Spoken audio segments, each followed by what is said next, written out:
here's the thing. I don't know if I want to let this old girl die. Well, we've had a lot of wonderful memories together, you know. So it's tough on the old guy to just scrap this beauty out. I don't have to, but, you know. Part of me that kind of needs to, but then a part of me is like, you know, I have my next car ready. I think I know what the next car is going to be, but really want to make that one legit. So, a lot of things that's wrong with this thing now, obviously. But I felt more when I was unloaded from the trailer, when I had to go rescue it from the forest. So, I'm going to show y'all all the stuff that the right foot will cause when you bang on it. And when it's a Buick Sabre jumping potholes, you know, tends to not ever work out. So I'm gonna show you and then show you what may fix it. I have no idea. You'll see.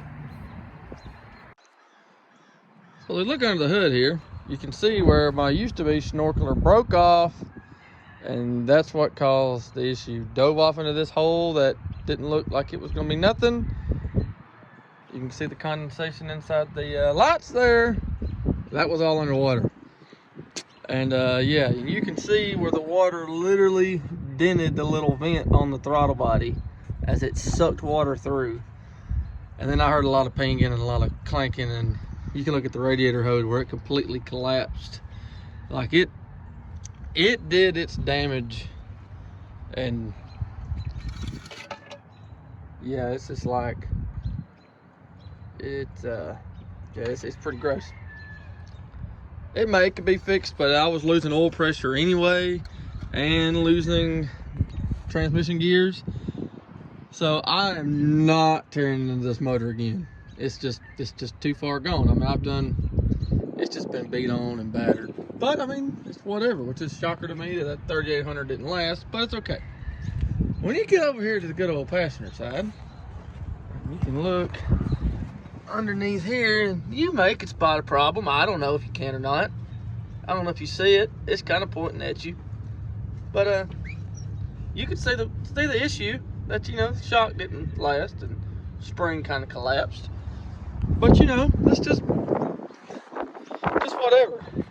But you know, just to get to this thing, yeah, I have to just take it out and put something else in here. This motor is not exactly ran really good since I put it in, or since I got this car.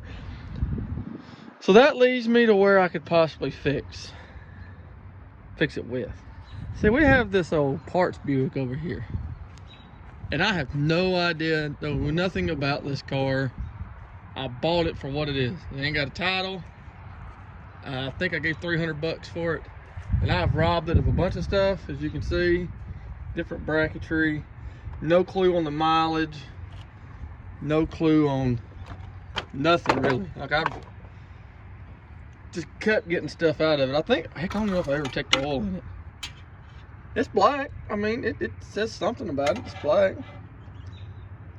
I don't know if this thing runs. I ain't got a clue. I've never even put a battery in this car, and I can kind of show you why I've never put a battery in this car. I ain't gonna lie to you. This thing is absolutely just disgusting. And this is cleaned out, folks. This thing was about yay deep in trash when I got this thing. It was just nasty. Oh, it smells like, I'm not trying to go buy Script Garage because I ain't gonna be an imitator, but this thing smells like straight up cooking grease mixed up with a rat and a wool sock. If you get what I'm saying, y'all know what two mice do in a wool sock. I mean, does this thing even got a key? No, of course not. So I don't know how, well, I know how I could do it, but. So yeah, this could be the donor motor engine, possibly. I don't know. So that's maybe what I do, just to, for one, I like to have two cars for off-roading, and one's down, whatever.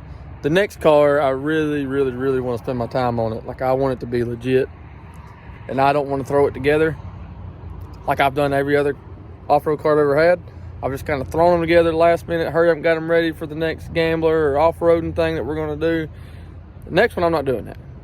I'm not doing it. I want to have it where it's legit lifted, not with just washers and pieces of pipe cut to make a lift kit, which is fine. I mean, I may do it with the next one, but it's going to be like sure enough legit. So let me know what y'all think. Somebody out there maybe have a 3800 that runs. You can find them, but I'm not wanting to spend a lot of money. That's why I may try to slap this thing back together in this blue car and figure out a way to crank it. But I know the motor's free.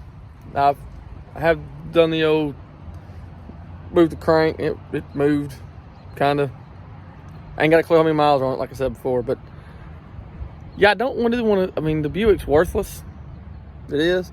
But the time it would take me to build another car for Gambler, No Name National, anything, us just going riding, I mean, it takes a while to build, especially as much as I work. But anyway,